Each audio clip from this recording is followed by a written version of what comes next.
De Marcos 10, 42 a 45. Jesús reunió a los 12 y les dijo algo que resonaría profundamente en sus corazones, que, ya saben que los jefes de las naciones las gobiernan como si fueran sus dueños y los poderosos las oprimen, pero no debe ser así entre ustedes. Al contrario, el que quiera ser grande entre ustedes que sea su servidor y el que quiera ser el primero, que sea el esclavo de todos, así como el Hijo del Hombre, que no ha venido a que lo sirvan, sino a servir y a dar su vida por la redención de todos. La enseñanza de Jesús sobre el servicio contrasta drásticamente con las jerarquías humanas de poder, donde quienes están en lo alto gobiernan, oprimen y exigen ser servidos. En cambio, Jesús redefine lo que significa la verdadera grandeza. No está en dominar o imponer, sino en servir a los demás, en la entrega total, en el sacrificio desinteresado por el bienestar de los otros.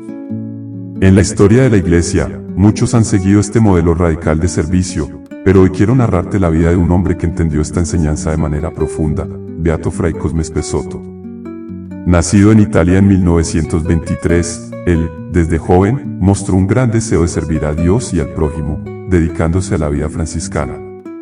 Su espíritu de servicio lo llevaría a tierras lejanas, muy lejos de su natal Italia, a El Salvador, donde serviría durante casi 3 décadas hasta su muerte en 1980, en el contexto de una de las épocas más turbulentas de la historia de este país centroamericano. Fray Cosme fue enviado como misionero a El Salvador en 1950, donde asumió el rol de párroco en San Juan Nonoalco, un pequeño pueblo rural. Al llegar, encontró un lugar de pobreza extrema y gran injusticia social. Inspirado por las palabras de Jesús, él no vino a ser servido ni a ejercer autoridad sobre los demás. Por el contrario, adoptó una vida de servicio humilde, ayudando a los campesinos y luchando incansablemente por mejorar sus condiciones de vida. Uno de los mayores logros de Fray Cosme fue la reconstrucción de la iglesia parroquial de San Juan Nonoalco.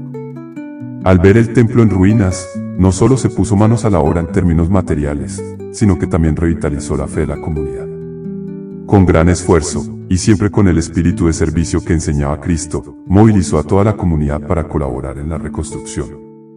Sin embargo, no fue simplemente el líder que dirigía el proyecto desde la comodidad de un despacho o de una autoridad religiosa. Fray Cosme trabajaba al lado de los albañiles y campesinos, cargando ladrillos, mezclando cemento, y compartiendo la labor ardua bajo el sol abrasado.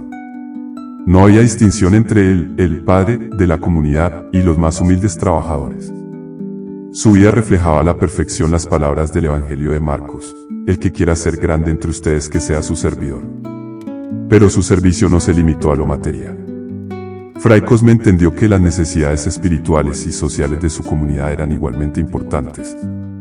En El Salvador, durante aquellos años, los campesinos vivían bajo una constante opresión por parte de los terratenientes y el gobierno, que los explotaban sin piedad.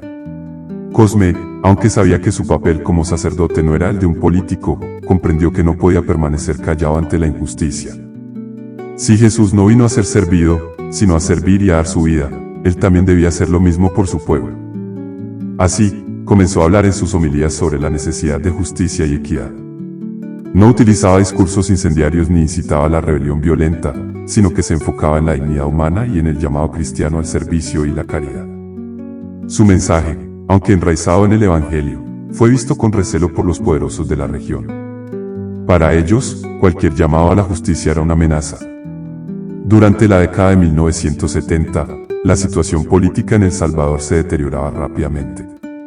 La represión y la violencia se intensificaron. Muchos sacerdotes, religiosos y laicos que denunciaban la opresión sufrían amenazas, y algunos, como el arzobispo Oscar Romero, fueron asesinados. Fray Cosme, a pesar de ser consciente del peligro que corría, continuó con su misión pastoral sin vacilar.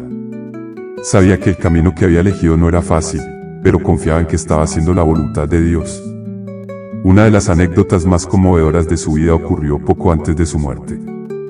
En varias ocasiones, Cosme había sido advertido de que su vida corría peligro, y en respuesta a estas amenazas, escribió en su diario espiritual: si me matan, perdono a mis asesinos, y pido a Dios que también los perdone.